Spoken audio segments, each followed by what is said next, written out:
Hambatan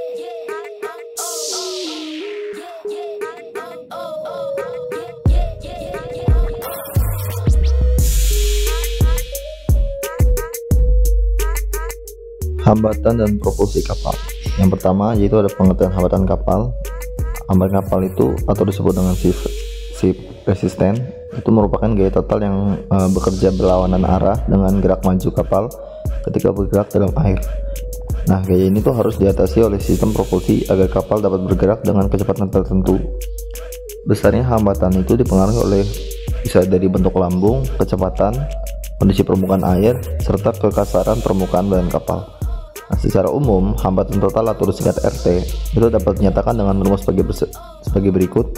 RT sama dengan NF ditambah RW ditambah RA ditambah RE, dengan keterangan RF sendiri itu merupakan hambatan gesek atau friction resistance, RW itu hambatan gelombang atau wave making resistance, RA itu hambatan udara air resistance, dan terakhir ada RE itu hambatan tambahan eddy resistance atau impedance resistance. Yang kedua yaitu ada jenis-jenis hambatan kapal. Yang pertama ada hambatan gesek atau friction resistance. Itu hambatan ini tuh timbul ketika gesekan antara permukaan badan kapal dengan air. Nah, semakin besar luas permukaan basah dan semakin kasar permukaannya, maka hambatan gesek akan semakin tinggi. Hambatan ini tergantung pada koefisien gesek atau CF yang dihitung berdasarkan rumus angka Reynolds. Rumus umumnya itu RF sama dengan setengah rho V kuadrat SFC, dimana rho itu masih jenis air, V itu kecepatan kapal, S itu luas permukaan basah, CF itu koefisien gerak.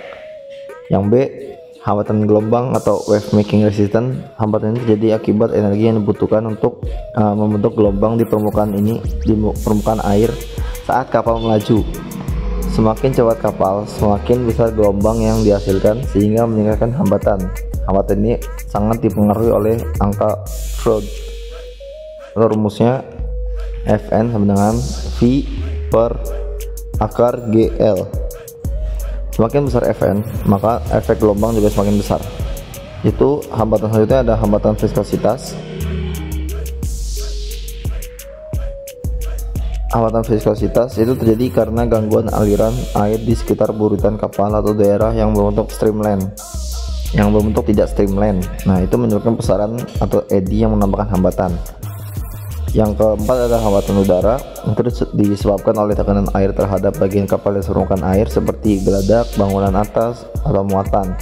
Nah, biasanya itu kontribusinya kecil, sekitar 2-5% dari total hambatan, namun tetap diperhitungkan terutama pada kapal cepat. Yang kelima ada hambatan tambahan. Itu berasal dari bagian tambahan seperti kemudi, baling-baling, skrek, atau bilge keel yang meningkatkan permukaan basah kapal. Nah, materi yang ketiga itu ada faktor-faktor yang mempengaruhi hambatan kapal. Yang pertama itu ada bentuk lambung kapal. Nah, kapal itu dengan bentuk streamline itu memiliki hambatan lebih kecil. Yang kedua ada kekasaran permukaan. Nah, itu ada jet anti-fouling, itu membantu mengurangi pertumbuhan organisasi laut yang meningkatkan gesekan. Selanjutnya ada kecepatan kapal. Itu semakin tinggi kecepatan, hambatan meningkat secara eksponensial. Yang keempat itu kedalaman air dan gelombang. Nah, itu ada air dangkal atau kondisi laut bergelombang dapat meningkatkan hambatan. Yang kelima itu desain propulsi atau impedance, itu posisi yang bentuk baling-baling mempengaruhi aliran di sekitar lambung. Pengertian propulsi kapal. Propulsi kapal atau ship propulsion adalah sistem atau mekanisme yang menghasilkan gaya dorong atau thrust untuk mengatasi hambatan total kapal sehingga kapal dapat bergerak maju. Gaya dorong ini berasal dari interaksi antara alat penggerak, yaitu ada propeller, water jet, atau pedal, dengan fluida air. Secara umum, gaya dorong yang dihasilkan propeller yaitu T sama dengan PE dikurangi PA kali A, yang dimana T yaitu thrust atau gaya dorong, PE yaitu tekanan di sisi belakang baling-baling, PA tekanan di sisi depan baling-baling, A yaitu luas area propeller. Lalu ada komponen sistem propulsi kapal.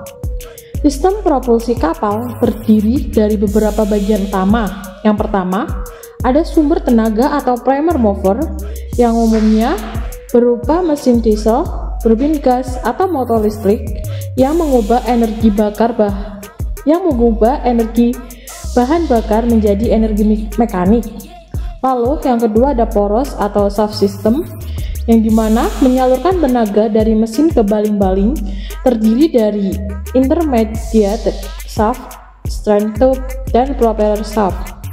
Yang ketiga ada baling-baling atau propeller, yang dimana mengubah energi rotasi dari poros menjadi gaya dorong melalui prinsip momentum fluida, yang yaitu ada beberapa jenisnya, antara lain ada FPP atau fixed pitch propeller, lalu ada CPP atau controllable pitch propeller, lalu ada ductic atau cord nozzle propeller, lalu ada azimuth thruster, yang terakhir ada water jet propulsion.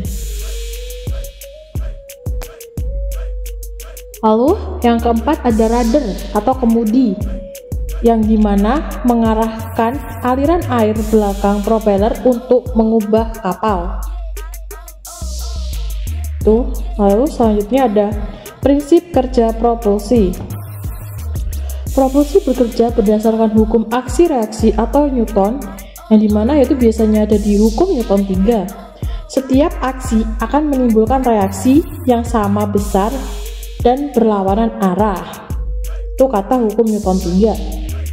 Lalu ketika baling-baling memutar air ke belakang atau aksi, air memberikan gaya reaksi ke depan atau reaksi pada kapal sehingga kapal terdorong maju. Lalu ada efisiensi propulsi kapal bergantung pada yang pertama efisiensi baling-baling, yang kedua ada kerugian pada sistem transmisi, lalu ada interaksi antara aliran di lambung dan propeller atau work effect dan thrust education.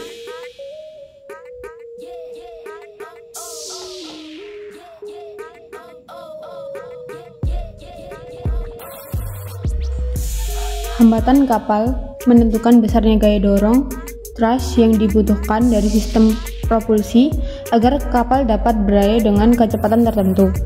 Gaya dorong harus sama dengan total hambatan T sama dengan R per T.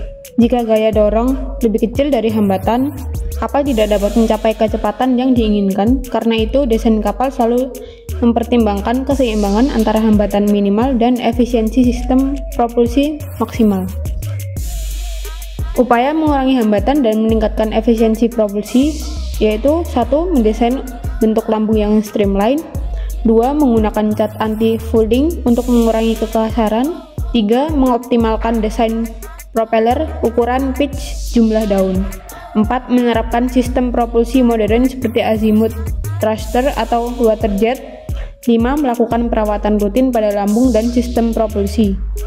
Yang terakhir, mempertahankan kecepatan ekonomis untuk efisiensi bahan bakar. Hambatan dan propulsi kapal merupakan dua aspek utama dalam desain dan performa kapal. Hambatan menentukan seberapa besar tenaga yang dibutuhkan untuk bergerak, sementara propulsi adalah sistem yang menyediakan tenaga tersebut. Kombinasi antara desain lambung yang efisien dan sistem propulsi yang optimal akan menghasilkan kapal dengan kinerja tinggi, efisiensi bahan bakar baik, dan kecepatan yang stabil.